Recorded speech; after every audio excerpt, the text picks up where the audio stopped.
বন্ধুরা, তোমাদের সাথে রিভিউ করতে যাচ্ছে হাউসমেট নাটকটি। এই নাটকটি আমাদের পছন্দের দুটি জুটি নিলয় ভাইয়া এবং হেমিয়াপুর, এবং এই নাটকটিতে আসলে সত্যি কথা বলতে গেলে যে আমার যে এক্সপেকটেশন ছিল সেই এক্সপেকটেশনের কাছাকাছিও আসলে ফুলফিল হয়নি, মানে not even close to my expectation.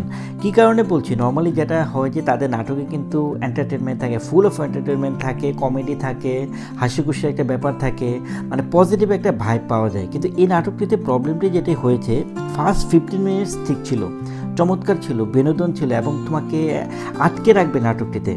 প্রথম 15 মিনিটসে দেখা যায় যে নর্মালি বিদেশি কালচারে এখনও বাংলাদেশি ছেলে মেয়েরা একসাথে একই বাসায় থাকে না, মানে হাউসমেট হিসেবে পাশাপাশি রুম শেয়ার করে থাকে না, একই কিচেন শেয়ার করবে বা বাথরুম শেয়ার করবে, এই ট্রেন্ড কিন্তু এখনও চালু হয়নি। বাট সামহাউ নিলয় ভাইয়া এবং হেমিয়াপু বাউন্ড ছিল আসলে ওই বাসাটিতে থাকার জন্য। তো এই পর্যন্ত মানে ফার্স্ট 15 to 18 মিনিটস কিন্তু ঠিক ছিল, নাটকটিতে ভালোই কমেডি ছিল, এন্টারটেনমেন্ট ছিল, সব কিছু ঠিকঠাক ছিল।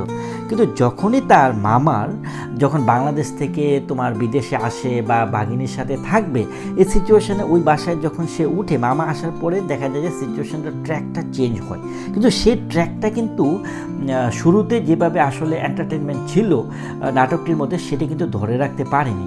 যে কারণে দেখা যায় যে প্রত্যেকটা স্টেপ বাই স্টেপ যদি আমি বলি যে নাটকের শুরু থেকে শেষ পর্যন্ত যে কমেডিটা থাকার দরকার ছিল বা বিনোদনটা থাকার দরকার ছিল, সেই এক্সপেকটেশনটা মোটেও মিট করতে পারিনি। আরেকটি বিষয় অ্যাড করতে হবে, নর্মালি যদি সাইড ক্যারেক্টার থাকে এই নাটকেও, ধরো যে এই 3 জনের বাদে আরও 2টা ক্যারেক্টার ছিল, তো একটা ক্যারেক্টার, বাকি 2টা ক্যারেক্টারের মধ্যে একটা ক্যারেক্টার তো একদমই ইনভলভ ছিল না, আর একটা ক্যারেক্টার ইনভলভ ছিল ওদের সাথে, সেই ক্যারেক্টারটাও কিন্তু ওইরকমভাবে আসলে ইনভলভ ছিল না।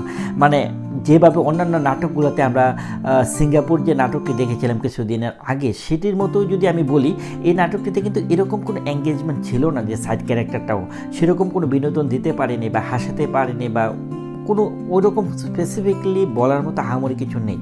তো যে কারণে কিন্তু দেখা যায় যে নাটকটি শুরু এবং শেষ বা মাঝখানে যে লিঙ্ক আপগুলো প্রপারলি হয়নি, যে কারণে আপনার একটু খাপছাড়া লাগছিলো, মানে আফটার 15 মিনিটসের পর থেকে একটু খাপছাড়া লাগছিলো এবং একই জিনিসের পুনরাবৃত্তি হচ্ছিল বারবার। তো যে কারণে দেখা যায় যে যেরকমটা আমরা নর্মালি এক্সপেক্ট করি তাদের কাজে, সেই এক্সপেকটেশনটা কিন্তু এখানে আপনারা মিট করবেন আমি আপনাদেরকে বলতে পারছি। বাট রেটিংয়ের কথা যদি বলতে হয়, I can give more than 2.5 out of 5 এর মধ্যে। সো 2.5, আমি সত্যি কথা বলতে গেলে এই নাটকটা আমি দেখতামই না, বা আমি দেখার পরে আমার ফিলিংসটা হচ্ছে যে আমি জানলে হয়তো নাটকটা দেখতাম না।